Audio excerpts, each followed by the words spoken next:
Hey, welcome. Today, we're diving into a really powerful story about restoration, one that starts in a place of just complete brokenness. We're going to explore what it actually means to leave a place called Lo Debar. So, let me just start by asking you something. Have you ever felt broken by life? I mean, so broken that all you wanted to do was hide away. Maybe in a place that felt totally barren and isolated, far away from everyone and everything. It's a feeling a lot of us can relate to, and it is right at the very heart of the story we're looking at today. Okay, so let's set the scene. Our story kicks off in a place with a very specific and, honestly, a very revealing name. It's basically a destination for anyone who feels broken. That place is called Lo Debar. Now, in the original language, this name literally means no word, or even no pasture. Just think about that for a second. A place that's defined by what it doesn't have. No communication, no substance, no promise. It's a place of pure silence and emptiness. Lo Debar isn't just some spot on a map in this story. It's this incredibly powerful metaphor. It represents that emotional, that spiritual state we retreat to when we've been hurt, when we feel ashamed or totally useless. It's like the fortress of isolation we build around ourselves, right? The place we go when we think we have absolutely nothing left to offer.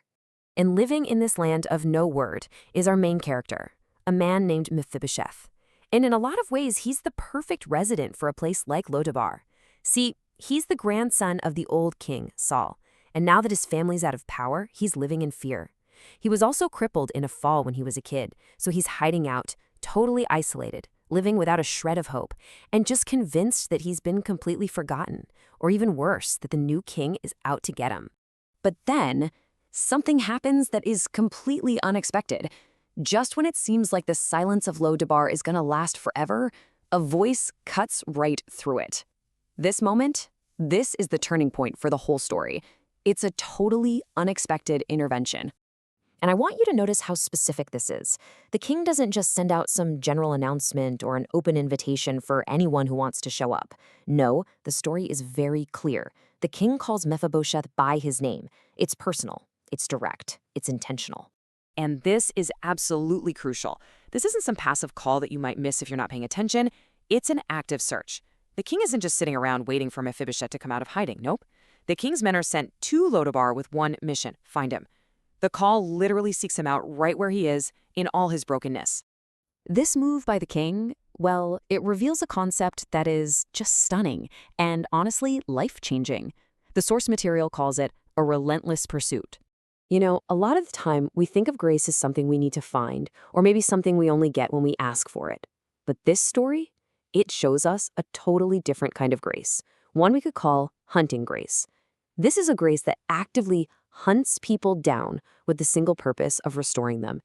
It's not about being caught to be punished. It's about being found so you can be healed. So let's just break this down. What is this grace really like? Well, first, it's active. It doesn't wait around, it takes the first step. Second, it specifically seeks out the lost and the hiding. It goes to the Lo Debars of our lives. And third, its purpose isn't just a rescue mission. Its ultimate goal, the whole point, is full and complete restoration. So what does this journey actually look like in practice?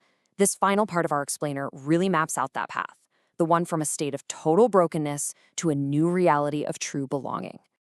This journey has 4 pretty clear steps. It all starts with Mephibosheth hiding in Lo Debar. Then he hears that personal call from the king.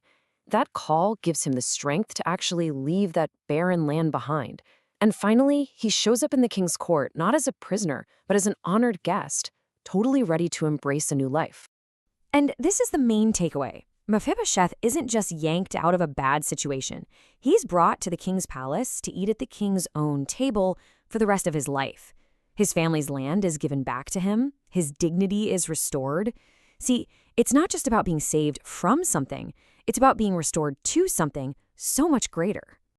And that leaves us with one last question to chew on. We've seen what happened when grace found Mephibosheth hiding out in his own barren land. It changed everything for him. So the question for us to think about is, what happens when that kind of relentless hunting grace finds you? What would it look like for you to leave your Lo Debar behind?